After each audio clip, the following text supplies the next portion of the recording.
about, like you say, the Reagan era. After him, George Bush, and the war on crime, the war on drugs, the war on. There was one more but actually, what they boiled down to be was wars on black men, because that's who got locked up as a result of them. The prosecution was far from equal on both sides of the fence. The war on drugs was basically a war on young black men.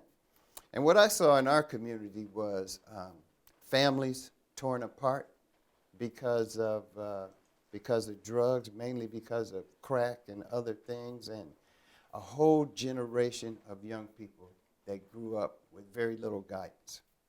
And a lot of those kids turned out to be the gang members that everybody was so down on after that. But it wasn't their fault. And I think that we as a community have to take more blame than those kids do. You can't blame the kids for doing what they do. Were they wrong? Yes. But where did they get those ideas from? And why were they so gung-ho about doing the stuff that they did? Because they hadn't been taught any different. Many of those kids grew up hungry. Many of those kids grew up hungry.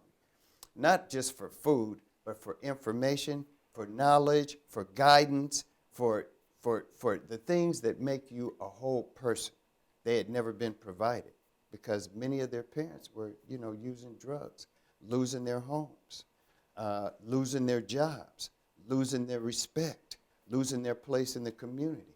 And it happened over and over again. I mean, all over our community, to where after that whole crack epidemic came, and which was no accident either, as we know, the whole Freeway Rick episode where, Reagan and them brought the crack in here to finance a war in South America.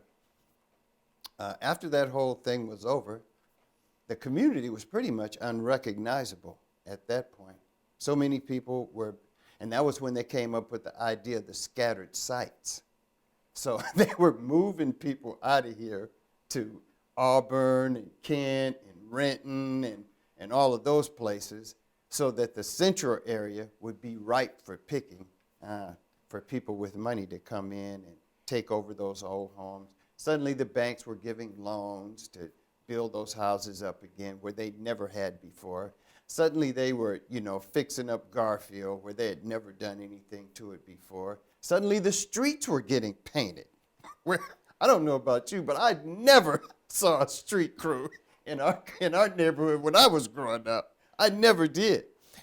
And so it was a wholesale movement of a community out of their rooted place to different places, so that a whole different constituency could come in and take over that area.